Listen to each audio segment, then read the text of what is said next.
Hi. Shall we begin? Sure. I think we need to maybe leave a couple of minutes to let people ensure that everybody's joined us.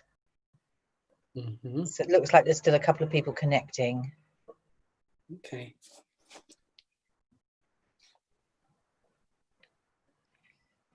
Great. Well, Ben Rivers, and congratulations on Krabi adding another 1,000 years there. Krabi 2562, and thank you so much for coming to do this Q&A at Bertha DocHouse after the screening of the film, which is, if anyone for any reason didn't manage to see it, it's also available on MUBI at the moment, which is fabulous. And it played at the London Film Festival last year to great acclaim as the Experimenter special screening. So we're thrilled to have you here, Ben, but we're also sad because Anocha Suichakunpon, you're the co-director of the film, sadly can't make it because she's unwell at the moment. So we send our best wishes to her. So what I propose we do is I'll kick off, let people kind of reflect on their experience of the film, because it really is a very beautiful experience for people to want to wallow in that for a few more minutes before they collect their thoughts together and re-enter the real world. So I'll ask you a couple of contextualizing questions, some background information about the film, and then I'm sure we'll have a lot of really fascinating questions from the people who've had the privilege to watch the film this evening. So wonderful. So it is a collaboration. You did you did co-direct it with Anocha. And I'd love to hear, and I'm sure everybody else will be very interested to know, how the collaboration kind of came about, and a little bit of detail about how you worked together. Was it important that one of you was from Thailand and one of you was an outsider, a foreigner, for the project to kind of emerge in the way it did? Yeah, right. Well, I've actually known Anosha since I think maybe 2010. I went up to her actually after her screening of Mundane History, which is her first feature, at Rotterdam, because I was so blown away by it and wanted to tell her. And yeah, we just became friends after that. We just kept seeing each other at festivals and stuff. And then in I think it was early 2018, I was invited to make something for the Thailand Biennale, which is an art biennale. And actually, I felt very, I don't know, ambivalent about it in a way, because I didn't really know Thailand at all. And they were asking me to come and make something in Thailand. And my immediate thought was that I'd only do it if I could collaborate with somebody from there, and preferably Anosha, because she was a friend. And so I asked her, and she immediately said yes. And then the Biennale was taking place in Krabi.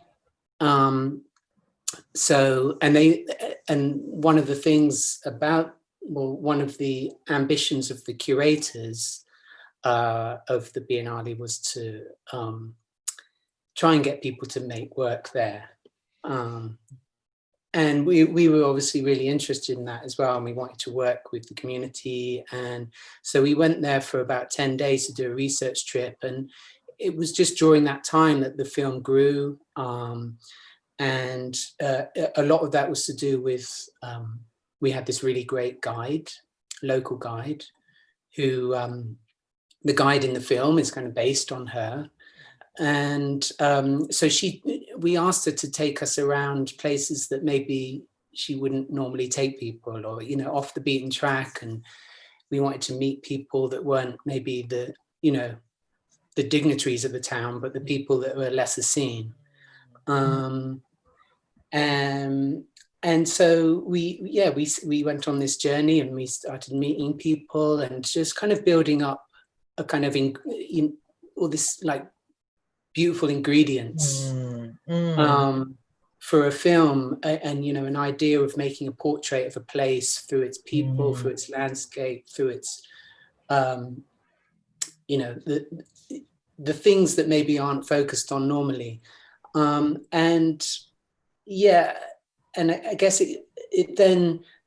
we then started to kind of write this, because we had all these sort of individual elements, but then how do we get around them all? How do we sort of navigate around these different elements and kind of tie them together and try and make them make some kind of sense together? So then we started coming up with fictional elements, such as the mysterious woman who you in a way is like the stand-in for Anosha and I, you know, because she's also an outsider. Like I'm an outsider from the country, and Anosha she's Thai, but she's an outsider to Krabi. She didn't really know that area, so we wanted this figure who was, you know, this kind of stranger to the place, who is, you know, in a way, she's the one who's helping us go around and see these different people and places. And, you know, eventually you realize that she's, you know, unlike a sort of conventional narrative where the lead character is the person you really care about. Like for us, she was, you know, you're supposed to realize that she's not the important person here, it's the other people. So that's kind of how it grew. And then when we went back to our respective homes, we then just started developing the writing over a period of months until we could go back again. I see. Yeah. Oh, that's so that's very interesting about how the narrative emerges out of your kind of research process, and there's a sense of your central figure being some kind an explorer and also a sort of seeker. So there's a sort of like beautiful sort of sense of discovery that the audience kind of share with your kind of central character. But there's a real kind of sense of mystery happening, as well as being focused on very much the kind of real activity as a site of tourism. You bring those two worlds together very very delicately. How did you do that? Well, I mean, I should just say, like, one thing about the central character is that we wanted her to seem, you know, also quite ambiguous, so that she's, yeah, she is a kind of explorer, but there's something not quite right as well. There's something ominous or unsaid going on, you know, and there's these little clues to that. The fact that she changes her story about who she is, yes, the people that she meets. You know, there's this mysterious phone call. You know, even like questioning her reality, I suppose, and her sort of status as a character, and you know, I suppose in a way that's you know, that was one of the difficulties, I guess, of what you're asking about is, yeah. And really it emerged much more as a difficulty or a challenge in the edit. Like we pretty much knew what we wanted to film, and we didn't have very long to film because we didn't have very much money and those kinds of practical things. And we were shooting on film, so it was all quite tight. And in a way, when we then got to the edit room, we had this kind of jigsaw puzzle to put together, which could go together in so many different permutations, in a way, and so that was yeah, trying to find the right balance to like follow this character and care about her enough to, you know, be intrigued as to where she's going, but then for it also to be okay for her to then, you know, disappear or die off. And for us to realize that that this is about different kinds of storytelling, different levels of reality. You know, that there's fiction in kind of all walks of life. You know, and that's, you know, there's the fictions that people tell themselves, the acting that people do in response to different circumstances. You know, so yeah, we really wanted to include stories being told, but also stories being shown. You know, so it's kind of mix of yeah, like different ways of interacting and representing a place. I mean, the place comes first, and then it's like, how do we try to represent this place from not just one angle, but from like a variety of fragmented angles, like a cubist painting or something. Oh, yeah, that's a very interesting way of looking at it. Yeah, you've talked a lot about place, which is obviously key. I mean, the title of the film is The Place, but also the time, the 2562, which is the year that is what we would call 2019 in the Buddhist calendar. And the film is also about time, isn't it? I mean, it's most obvious sort of emblem of that is the the cave dwellers, but there are other kind of senses where the past kind of creeps into the present, or maybe the present sort of like slides away and you're in a different kind of a time zone, so to speak, time frame. Tell us a little bit about why you wanted to do that. I think that's definitely one of the things that that connects Anosha and I, in terms of, I mean, there's quite a few things that connect our work and our interests. And I think, this view of time not being a linear thing, but something that is a bit more fluid and can be thought of more laterally, is something that we've both been interested in our own individual films, and something we wanted to really play around with here because, part of that comes from these cave dwellers. They're a kind of big selling point for Krabi because they found that really early remains of early humans, possibly the earliest in Southeast Asia. So they're really proud of that, but it's also like become this sort of tacky thing that's used also as a way to lure, it's another tourist of course, kind of extravaganza, whatever. That's why in the center of the town you have these traffic lights that are held by the cave people, which is kind of great. And but so we really wanted to include them, and then we started, it just sort of grew from there, this sort of, wanting to kind of move backwards and forwards in time, and also, so the title, it's the Thai calendar, the Buddhist calendar year, but we also both like the fact that it sounded like the future as well. Absolutely, kind of sci-fi. And then, as you say, within the film, there's kind of subtler moves forwards, back in time, and also a kind of discrepancy of dates, the way people talk about dates, especially the two older guys, the projectionist and the boxer. They both kind of mix up the dates a little bit in a really nice way. It's the woman says that her parents met at the cinema in, I can't remember the exact, like 85, but then he says later on in the film that the cinema opened in 86. So things like that, which time being like not quite as straightforward as we imagine it to be, which is how I think how me and Anosha kind of view life, not so much as a... Absolutely. I just want to encourage people to ask questions, because I can go on talking all night, but this is your opportunity to ask some questions to Ben. Oh, here we are. They've all come at once. Hurrah. Perfect timing. So just give me a moment to have a quick look at this. Paul says, the sound design of the film is very rich and detailed. How much was recorded on location and how much was added in post? What were your ideas about how the film should sound? Great question.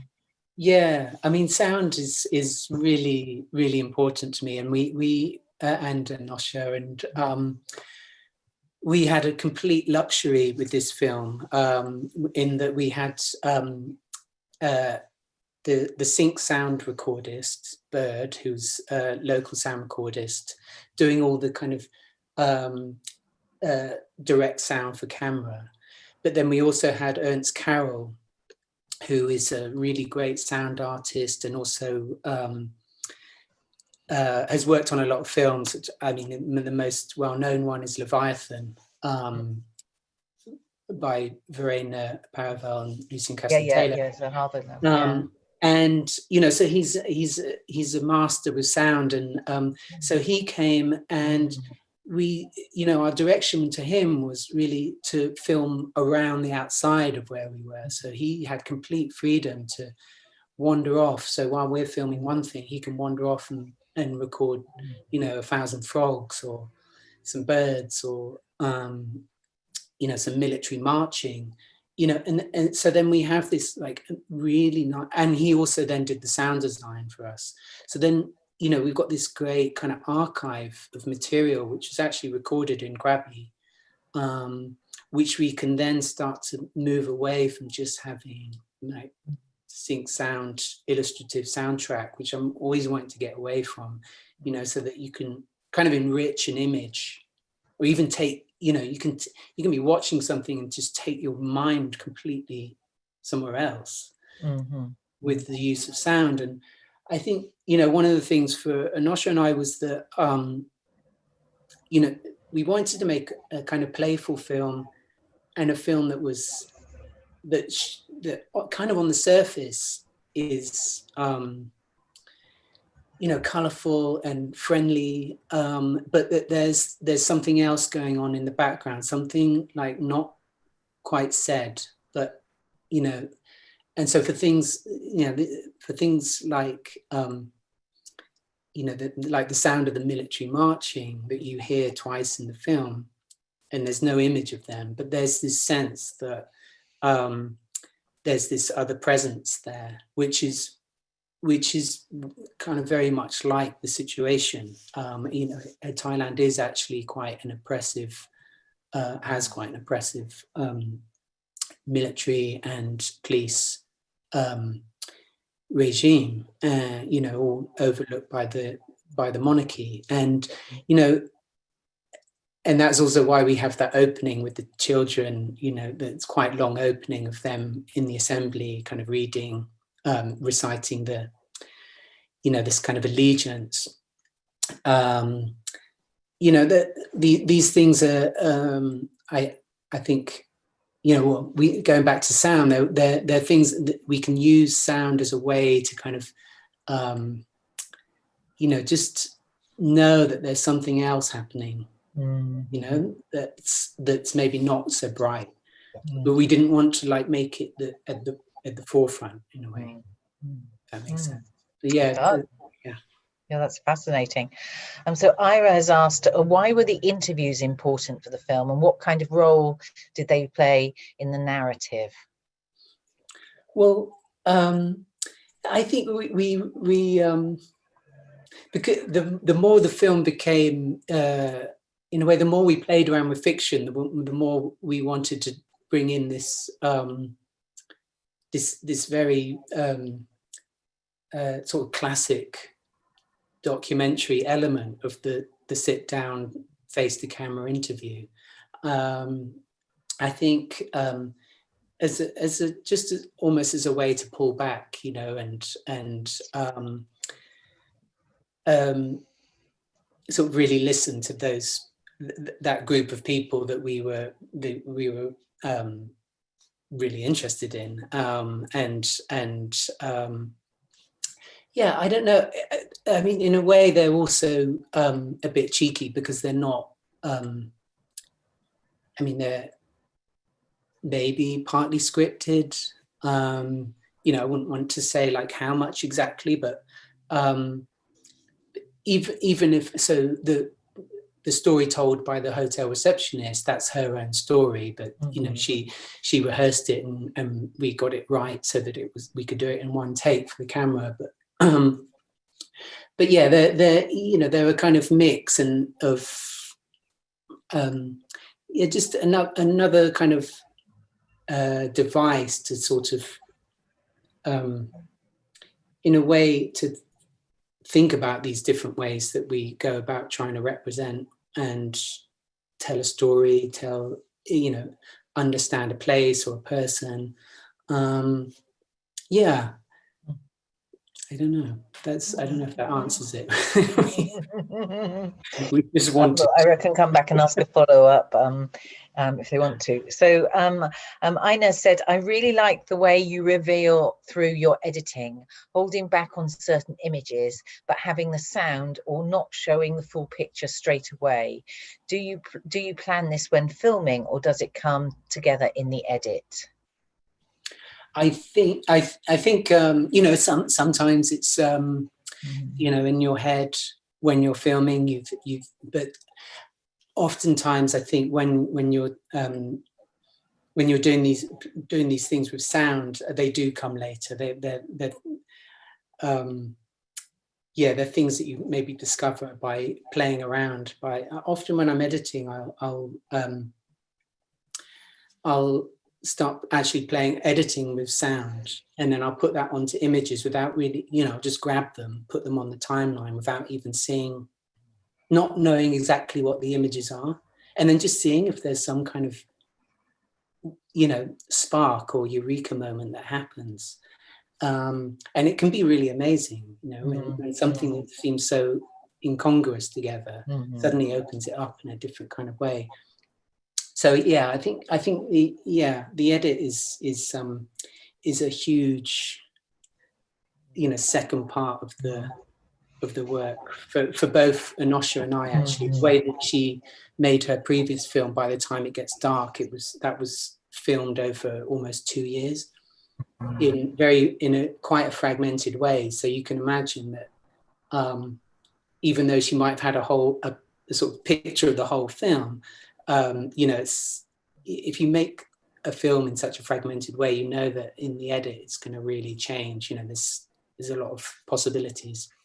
Absolutely. So just practically in terms of the edit, were you both sitting in an edit suite discussing how does this, or do you have a pre-discussion and then one of you goes and does an edit, or you work with an editor, and how does the process work? We worked with an editor called Ohm, but we were all in Boston at the time because Anosha's living and teaching there. So yeah, usually I would sit with Ohm because I didn't have anything else to do. So we would edit during the day, and then at night, after Anosha had finished work, she would watch whatever we'd done that day, and then we would discuss it for some hours and then repeat.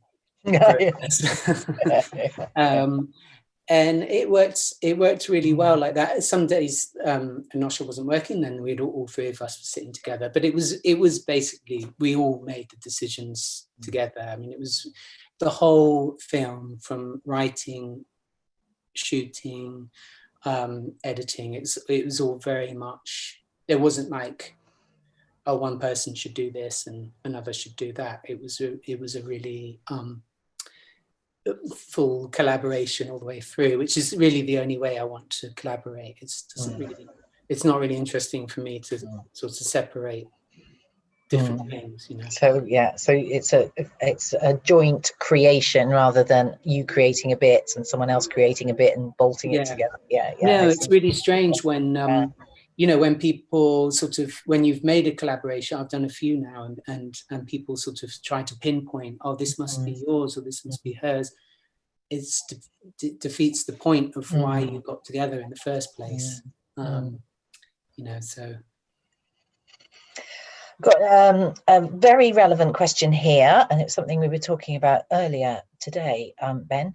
Very appropriate for a question at this screening at Bertha DocHouse, because it's from Joanna, and Joanna says, Krabi 2562 is such a fascinating take on documentary and what a documentary can be. I'd like to ask, were there elements that were completely unscripted? Yeah, the birds in the cinema is definitely unscripted.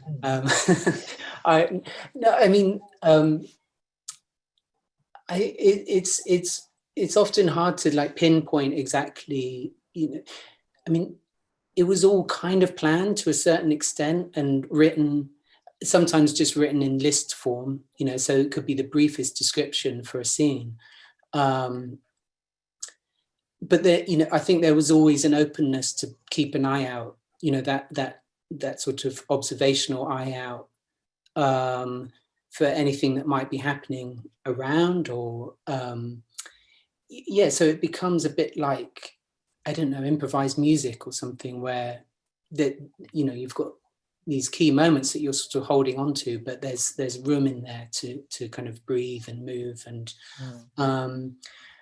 you know, I think for both of us, it's very hard to define it as a film. People use this term hybrid, which is also, I mean, no term really works in a way.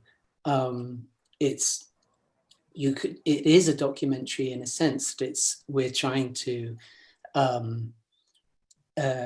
use reality and work with reality, but in a kind of creative way, you know. But it's also all a fiction. But then that's how I view a lot of documentaries, as you know, there's always an element of construction. We know this, and that's what's kind of fascinating about documentary as a form, is that it actually enables you to question it within itself. You know, fiction is fiction, whereas documentary can be like so many kind of variants on a way of looking at the world and trying to capture it. And I think, like, right from the beginning, you know, with, I don't know, people like Grierson or Humphrey Jennings, people like that, you know, they're all, you know, none of them were straightforward observational filmmakers. They're really like setting scenes up, and, you know, there's fictionalized elements, scripted elements, but it's all trying to like capture some kind of truth. But it's also subjective, and we can't get away from that. You know, there's a million ways to show Krabi. Indeed, which is great, because you have had it shown in different contexts, which you make people think about it in different ways, which is wonderful. Hilary asks a similar question that they say is unfair, really, but asking you about understanding that you probably don't want to label your work, but at the same time, is there a little more you can say about how to position it, how you would see it positioned within, in terms of documentary or experimental work, or do you prefer a different kind of terminology? Yeah, I mean, I always just prefer cinema as a, as a kind of, you know, the problem with any label is that it starts to kind of inform an audience, and starts to then actually possibly cut out an audience. You know, as soon as you call something experimental, you know that you've already sort of probably knocked out a bunch of people who you'd really like to watch the film. You know, so I mean, I don't know. I mean, I think all a lot of filmmakers anyway are probably fairly resistant to being put in a certain kind of box. I've always tried to you know, play with those terms, and part of that comes from my own interest in cinema in general. And me and my friends, we used to run the cinema in Brighton, and we just showed everything across the board, you know, every manner of film. There was no high and low, and that really helped me form as a filmmaker, as somebody who has like many influences. And yeah, and I just try to, I mean, I'd like a lot of people to see this film, you know, but we're kind of, as audiences, we're quite trained to, we have been quite trained over decades to accept certain kind of norms, and it's hard to break those. You know, norms of narrative and storytelling, and, you know, but I want to break them. Good. Yeah. And I think, you know, a part of that is also not putting yourself in a in a safe ghetto. Mm, mm. Absolutely, great. Well, there's a couple of questions now about Oliver Lax. So from Paula and from Sammy, how did Oliver get involved in the project, and how did his character take shape? Yeah, it was really a stroke of luck. We had this scene that we wanted to do with a commercial on this beach. Partly because we really wanted there to be a film shoot there, because there has been some famous film shoots in Krabi that have kind of caused some devastation to the nature and stuff. Anyway, so we set up this scene, and then I a few days before shooting, Oliver texted me and said, I'm in Thailand on holiday. Wow. He just finished editing Fire Will Come. So him and his partner had taken a holiday, and he said, oh, I know you're in Thailand. Should we try and meet up? And I said, well, how about being in the film? Having a cameo. And he couldn't really refuse. And he was really great. I mean, he's a very generous person, and I mean, because he'd also played a filmmaker in my previous feature, you know, and not a particularly flattering one either. You know, we kind of like this idea that he's my sort of fetish filmmaker, you know, this kind of idiot filmmaker who, and you know, really that whole theme was improvised. That the scene with the production assistant, I just asked Oliver to just ask her if she wants to go to karaoke, but then it, you know, and that was just one take, and we didn't know how she was going to respond, and it was just one of those things where you just know you've got it in one take, and her response was so brilliant, and you know, so calm, but such a put down. You know, he was really kind of laid out, which was really nice. Yeah. Going from character of filmmaker to the shooting again, the cinematography is really, really stunning, and I think you shot it on Super 16. Could you talk a little bit about your decisions to do that and the visual style that you wanted to create? Yeah, I mean, there was a couple of things that I mean, when we first started talking about it, I thought, oh, maybe this is a good opportunity for me to finally shoot digitally, because I never have. I've only ever shot on film. And I said this to Anosha, and she said, oh, I was hoping the opposite, you know, that this would be my opportunity to shoot on film. And I think she just had a better argument for shooting on film, and I'm happy doing that anyway. So, I mean, I sort of knew from being there that it would be really good for the light, and having, you know, it not being so hard, such a hard image, but also, I mean, I like shooting on film because I also like the way that it sort of disciplines you.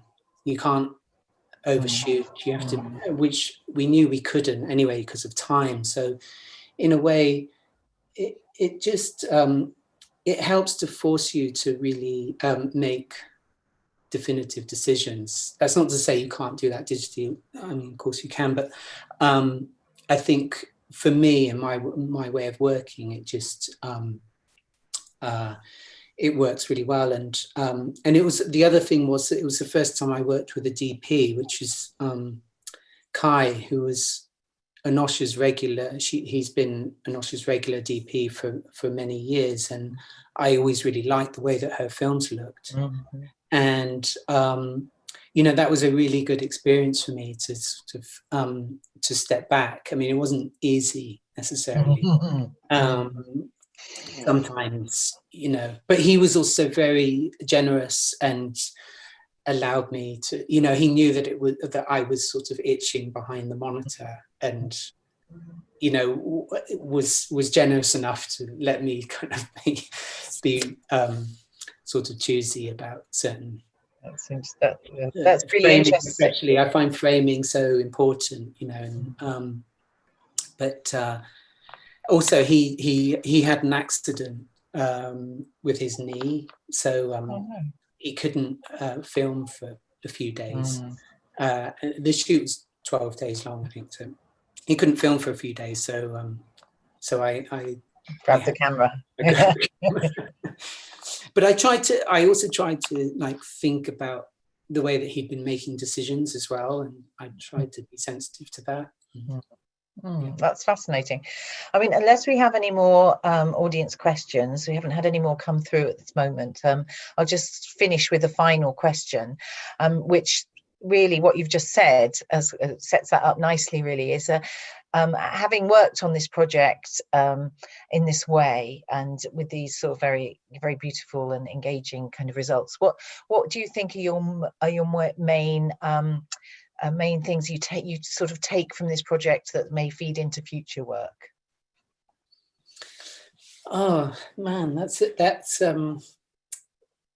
good question, but quite hard to because I feel like it's not necessarily something that I would be able to pinpoint exactly. I know that when I worked with Ben Russell and Gabriella Brantes, you know, things that I learned from them definitely fed into like later films, but it wasn't like I'd made a list of them. You know, it sort of filters, it filters, and I hope it went the other way as well. But you know, one of the reasons why I was really excited to work with Anosha, I think, was because I'm quite interested in trying out some more fictional films and actually writing a script like in a conventional way. And so working with her was I think partly a really useful kind of way of learning a bit more about that way of working. That's interesting, and I can't resist asking you, because I know you've had to work this year in Rotterdam and in Oberhausen, but is there anything else that we can know about that you might be working on at the moment? Well, yeah, there's a few things. Obviously, there's can't go out and do anything at the moment. But, there is that. Yeah. But yeah, no, I've been writing. I've written 2 scripts. One is totally ready to go, and it's a kind of post-apocalyptic film that I've been working on for a few years, called After London. And yeah, so that one is purely fictional, and it's a kind of quest movie. But I'm also working on I've been developing a film that's maybe a sequel to an older film, which is more of a documentary, I guess. Well, we will wait with bated breath for those, and hopefully sooner rather than later, depending on the circumstances of the world around us. So I just would really like to thank Bertha DocHouse for setting this up. Thank Anti-Worlds, the distributor of the film. As you know, please tell everyone that they can also see it on MUBI for the next nearly month. And please look out for more interesting things and coming up on DocHouse screenings, but also the DocHouse archive, which is amazing and full of richness. And I think DocHouse has been working on curating kind of particular things from that to suit our present circumstances, so making work very relevant. And so thank you all for attending, and thank you for your extremely interesting questions. And let's hope we all meet again in a cinema watching a film by Ben Rivers before too very long. Thank you, and bye-bye.